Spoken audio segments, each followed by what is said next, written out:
क्या आपको पता है प्रीपेड सिम और पोस्ट पेड सिम क्या होती है? अगर आपको नहीं पता तो आज के इस वीडियो को कंप्लीट देखिए। और अगर आपने अभी तक हमारे चैनल को सब्सक्राइब नहीं किया तो आप हमारे चैनल को सब्सक्राइब कर सकते हैं। तो सबसे पहले हम बात कर लेते हैं कि प्रीपेड सिम क्या होती हैं। इसके नाम से आप अंदाज़ा लगा सकते हैं। प्री का मतलब पहले और पेड का मतलब भुगतान या रिचार्ज। इसका मतलब ये होता है कि इसमें आपको पहले रिचार्ज करना पड़ता है, इसके बाद कॉलिंग, एसएमएस और इंटरनेट का उपयोग कर सकते हैं। आमतौर पर प्रीपेड सिम के प्लान बहुत महंगे होते हैं, लेकिन आम व्यक्ति के लिए यह सस्ते पड़ जाते हैं। इमरजेंसी में हम इसमें 10 से 20 रुपये तक का लोन भी ले सकते हैं, जो कॉल और इंटरनेट के लिए अलग अलग होते हैं। इसमें पैसे ख़त्म होने के बाद फिर से पैसे डलवाने के बाद ही कॉल, एसएमएस और इंटरनेट का उपयोग कर सकते हैं। आज के समय में भारत में ज़्यादातर लोग प्रीपेड सिम का ही यूज़ करते हैं, लेकिन जियो आने के बाद अधिकतर प्रीपेड सिम में अनलिमिटेड प्लान मिलने लग गए हैं। इनका प्लान रिचार्ज के हिसाब से अलग अलग वैलिडिटी के साथ आता है। इसके बाद हम बात कर लेते हैं पोस्ट पेड सिम के बारे में। पोस्ट पेड सिम पूरी तरह से प्रीपेड सिम के विपरीत होती हैं। इसमें आप कॉलिंग, एसएमएस और इंटरनेट की सेवा का फ़ायदा पहले उठा सकते हैं और बाद में इसका बिल पे करना पड़ता है, जो आपके प्लान के हिसाब से मंथली या पूरे साल का हो सकता है। प्रीपेड सिम ज़्यादातर इंटरनेट और कॉलिंग का उपयोग करने वालों के लिए बेहद फ़ायदेमंद है।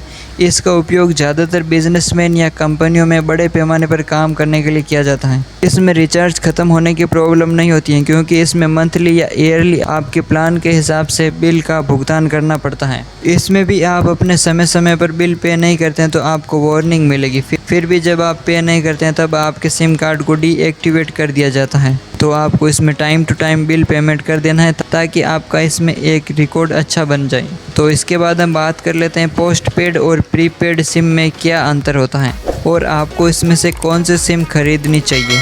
तो सबसे पहले हम बात कर लेते हैं रिचार्ज के बारे में। प्रीपेड सिम में आपको पहले रिचार्ज करना पड़ता है और उसके बाद ही कॉलिंग, एसएमएस और इंटरनेट का उपयोग कर सकेंगे। जितना रिचार्ज करवाते हैं उतना ही इसमें आप यूज कर सकते हैं। जबकि पोस्ट पेड सिम में कॉलिंग, एसएमएस और इंटरनेट का सबसे पहले उपयोग कर सकते हैं और उसके बाद उपयोग करने के बाद इसमें जो भी बिल आता है उसका भुगतान कर सकते हैं। इसके बाद है इसमें रिचार्ज प्लान के बारे में। प्रीपेड सिम में आमतौर पर प्लान सस्ते होते हैं, लेकिन ज़्यादा कॉल और इंटरनेट का उपयोग करने वालों के लिए ये महंगे पड़ जाते हैं। वहीं पर हम बात कर लेते हैं पोस्ट पेड सिम में प्लान महंगे होते हैं, लेकिन ज़्यादा कॉल और इंटरनेट का उपयोग करने वालों के लिए ये सस्ते पड़ जाते हैं। इसलिए अगर आप इसे बिजनेस पर्पज़ से उपयोग करते हैं तो इसमें काफ़ी सस्ता पड़ सकता है। इसके बाद है वैलिडिटी। प्रीपेड सिम में आपके मंथली अनलिमिटेड पैक का रिचार्ज तो मिल जाता है, लेकिन ये सिर्फ कॉलिंग के लिए ही अनलिमिटेड होता है। इसमें डेटा लिमिट सेट होती है। अगर आप डेली का कितना डेटा यूज कर सकते हैं ये प्लान के साथ फिक्स होता है। वहीं पोस्ट पेड सिम में इसका उल्टा होता है। यहाँ पर आपने अपने हिसाब से डेटा और कॉलिंग को यूज कर सकते हैं। इसके बाद आपको इसका बिल पेमेंट करना होता है। इसके बाद है भुगतान। प्रीपेड सिम में रिचार्ज करवाने के लिए क्रेडिट कार्ड की ज़रूरत नहीं होती है। इसमें आप डेबिट कार्ड, रुपए कार्ड या फिर ऑनलाइन किसी भी माध्यम से इसमें रिचार्ज करवा सकते हैं। वहीं प्रीपेड सिम में भी अगर आप इसमें रिचार्ज करवाना चाहते हैं तो आप ऑनलाइन किसी भी माध्यम से इसमें रिचार्ज कर सकते हैं।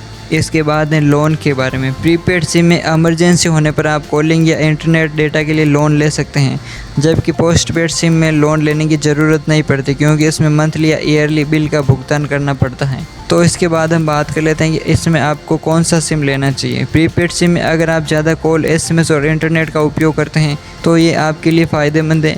वहीं अगर आप कॉलिंग ज़्यादा करते हैं तो पोस्ट पेड आपके लिए ज़्यादा फ़ायदेमंद हो जाता है, लेकिन इंटरनेट की इसमें भी लिमिट होती है। तो आप अपने हिसाब से जो भी प्रीपेड या पोस्ट पेड सिम लेना चाहते हैं वो आप ले सकते हैं। इसके बाद हम बात कर लेते हैं कि पोस्ट पेड या प्रीपेड सिम में आपको कौन सा सिम लेना चाहिए।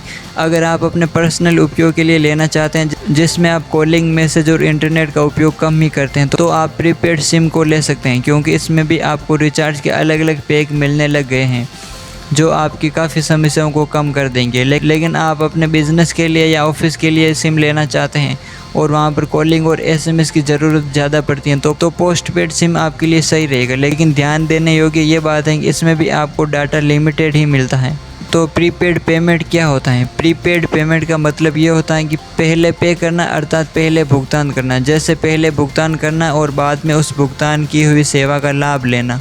जैसे अगर हम कोई घर रेंट पर लेते हैं तो सबसे पहले आपको उसका किराया देना पड़ता है, उसके बाद आप उस घर में रह सकते हैं।